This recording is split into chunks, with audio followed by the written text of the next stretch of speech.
You just got to be a manager, yay! You are excited, right? Your first day as manager is coming and you are pumped. You head to the mall, buy new clothes to look sharp on your first day as a manager. You start thinking about what cool things that you will like to put on your new desk. You even go to bed early the day before because you just can't wait to start this new chapter. Finally, your first day comes. But then, reality hits. Suddenly, everything feels so different. Your new task completely different from what you do before. The team that you are supposed to lead, not as easy as imagined. You feel lost, confused, and even anxious. But hey, don't worry. In this video, I'm going to tell you the key things that no one tells you about to become a manager. After watching this video, you will know exactly what steps to take and you can start using straight away on your workplace to make your day as a manager run smoother and with much less stress. Let me tell you the story. My name is Wanga. I got promoted to a manager role when I was 25 years old. And at that time, I became the youngest manager at the company. Of course, it wasn't easy. I've been through ups and downs of the leadership, and trust me, it's not always smooth sailing. But I didn't give up. I kept learning, improving, and pushing through. And now, I'm the most senior manager at the company, leading a team over of 100 people. So, if you are feeling the same mix of excitement and confusion right now, don't worry, I've been there. And in this video, I'm going to share you what I wish someone had told me back then. Let's start with the most important foundation for new manager, your mindset. A lot of managers dive right into task and deadline, but how you think is what sets the foundation of your leadership. So let's break it down. Start with this question: what type of manager that I want to be? Being a manager is not only about a paycheck or a title. It's about how you lead and who you want to be for your team. Ask yourself, do I want to be a manager who inspires trust?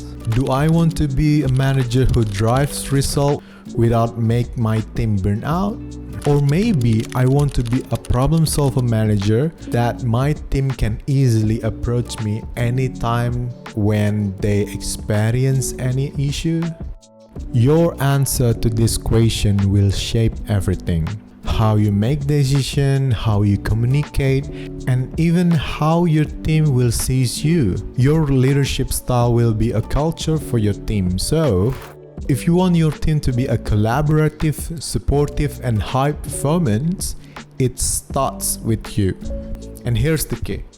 Once you have the clear visions on what kind of manager that you want to be, let it drive you on everyday basis. It's your compass. It will help you to stay grounded when everything becomes chaos. Next, no one knows you, so introduce yourself to your team. This might sound obvious, but hear me out. Just because you're given the title of a manager, it doesn't mean your team will automatically respect and trust you. Trust is not handed out, it's earned. On your first day, your team probably thinking, who is this person?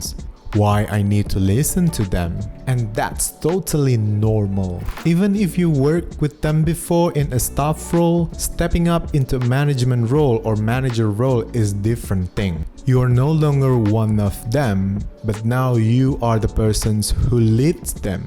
And naturally, people want to know what kind of leader you are going to be. So how do you earn their trust? You might be thinking, of course, you don't need a big speech or a fancy presentation. Your values come across how you speak, how you act, and how you make decisions. For example, if you value teamwork, then let's be a collaborative. If you care about the result, then be clear and thoughtful in your decision making. If your goal is to be a supportive leader, then be consistent in your action. Remember, trust is not built overnight. It's something you earn bit by bit through your action. So take your time, be patient, and show your team through your behavior every day that you are there to help them to succeed. It's a long journey. Let me say this loud and clear. Being a manager is not a sprint. It is a marathon. You are not going to have all the answer in day one. And guess what? It's totally fine. There will be moments that you feel unsure. You'll make some mistakes. You will have tough conversations. But the key is to keep learning and improving. Stay open to feedback. Take time to reflect on your experiences and adjust your approach when things don't go as planned. Think of it like a puzzle together. Every day you are adding a piece. Some pieces will fit right away and others will not. But over time you will start seeing the bigger picture, and that's when you feel more confident and capable on your role. So take it one step at a time. Don't aim for perfection, aim for progress. So quick recap. You need to define the type of manager that you want to be, introduce yourself to earn your team's trust, embrace the learning journey because it's a marathon, not a sprint. Now that you have got your mindset in check, let's move on to something just as important as communication. How you communicate with your team can make or break your success.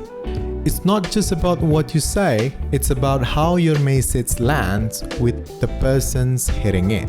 Let's break it down. First, position your communication based on who you are talking to. Here is the reality. Different people will need different communication style. Think of it like this. Some people need detailed map while the others just need the destination. Your job as a manager is to figure out what's the best for each person on your team. Because if you communicate the same way to everyone, some people will tune out and others might feel overwhelmed. Pay attention to their preferences. Does someone ask a lot of clarifications? Does someone seem impatient during a long explanation? Perhaps they're just looking for the bottom line. Once you know what works, adapt to your approach. For example, with detail-oriented team member, let's provide them step-by-step instruction. For independent folks, you can keep it short and trust them to figure out the details. When you tailor your communications to fit your team, you will see the better result and also a happier team.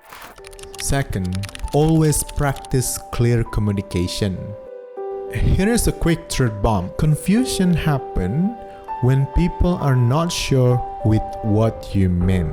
If your instruction vague your team might be interpreted in the wrong way, and that's how mistake can happen. So how do you avoid that? Keep your message simple, direct, and actionable. Here is what looks like in the practice. Instead of saying, we need to improve the client process, you might say, let's focus on reducing our client response time from 24 hours to become 12 hours. To do that, we will implement a new ticket system starting next week. See the difference? The second version is clear and actionable. There is no room for confusion. The third, listen to understand, not to reply. Most managers make this mistake. They listen just long enough to form a response. With great managers, they listen to truly understand what their team is saying. Here's what that means. Pay attention to the words being said. Don't zone out while thinking of your next reply. What's for what's not being said. Sometimes body language or tone speaks louder than words. When someone's come to you with a problem or a suggestion, don't rush to give an answer. Instead, ask follow-up questions like, can you tell me more about that? What do you think we should do? And more. These questions shows that you are genuinely interested with their perspective. And when people feel heard, they are more likely to trust you and follow your lead. Active listening builds trust, and trust makes managing a whole lot easier. So quick recap. On this communication section, first you need to adapt your message to fit each person's style. Keep instruction clear and actionable. And third, listen to understand, not to reply. With your communication skills sharpened, you are ready to build a stronger connection with your team. Now let's move to the last crucial part, solving problem.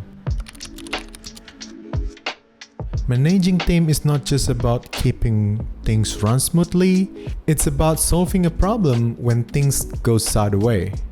And here's the truth, problem will come your way. It's part of the job. But what sets great managers apart is how they handle the problem. So let's start about 3 key approaching to become a problem-solving manager. Number 1, become solution-oriented. One of the biggest mistakes of the new manager is they get stuck in the problem. Your team will come to you with the issues. It doesn't matter if it's minor or maybe major issues. And if you focus too much on what's wrong, you will waste your time and energy just spinning the wheels. Instead, shift your mindset to focus on solution. When someone's bring you a problem, don't just straight into fixing it. Instead, ask, what do you think we should do? Here is why the questions work. It encourages your team to think critically, it shows that you trust their inputs, and it makes problem solving a collaborative process rather than one-man show. Let's say some of your team come to you and say, sorry, we have falling behind of this timeline project. Instead of panicking and pointing a finger, you could respond, okay, what options we have to solve this and get back on track. This simple shift helps your team to think about what's next instead of what went wrong. And remember, solve the immediate problem now. You can figure out the root of the problem later when everything already solved and calm down. Second, make decision, don't get stuck in analysis paralysis. As a manager, you will facing some situations that you might need to make a tough call. And trust me, not deciding something is worse than making a wrong decision. Why? Because when you hesitate, your team will feel it. They will start questioning your confidence and leadership. So here's the trick. Learn when to act fast and when to take your time. There are 2 types of decisions you will face. First, quick decisions. For smaller, time-sensitive issues, don't overthink. Take the information you have, make the call, and let's move. Second, strategic decisions. For bigger and high-impact decisions, you can pause and gather more information before you decide something. But don't let it drag on for too long. Here is a real-world tip. If decision can be reversed easily, make it fast. If it's hard to undo, then take your time, think about it before you make any decision. At the end of the day, your team will look at you and asking for the direction. So don't be afraid to take a chance. Even if the outcome is not perfect, a clear decision moves things forward. And that's what matters the most. The third, be proactive, not reactive. Most problems don't appear out of nowhere. They build up over time. A reactive manager waits until things fall apart before taking an action. A proactive manager spots a potential issue and addresses them before they escalate. Ask yourself regularly, what could go wrong? What risks should we be aware of? For example, if you see deadlines creeping up, check in with your team daily to see if they are on track. If you notice recurring issues, put systems in place to prevent them from happening again. Proactive problem solving is not about paranoid, it's about being prepared. Think of it like a driving car. There are 2 drivers. A reactive driver only hit brakes when they are about to crash. But a proactive driver scans the road ahead, and slow down before trouble hits. You want to be a proactive driver, always looking ahead. So quick recap. First, focus on solution, not just problems.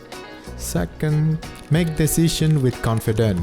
Know when to act fast and when to slow down. Stay proactive. Anticipate problems before they happen and take action early. Alright, we have covered a lot of ground today. But I know everyone's leadership journey is different. So here's what I want to know. What's your biggest challenge as a manager? Drop in the comment section below. I'll be hanging out there and responding as much as I can. Let's figure out things together, because trust me, if you have got a challenge, someone else probably dealing with the same thing. Also, if you find this video helpful, please like to this video and subscribe to this channel. I've got more helpful videos that you can watch right here. Until next time, keep learning, keep growing, don't overthinking. See you on the next video.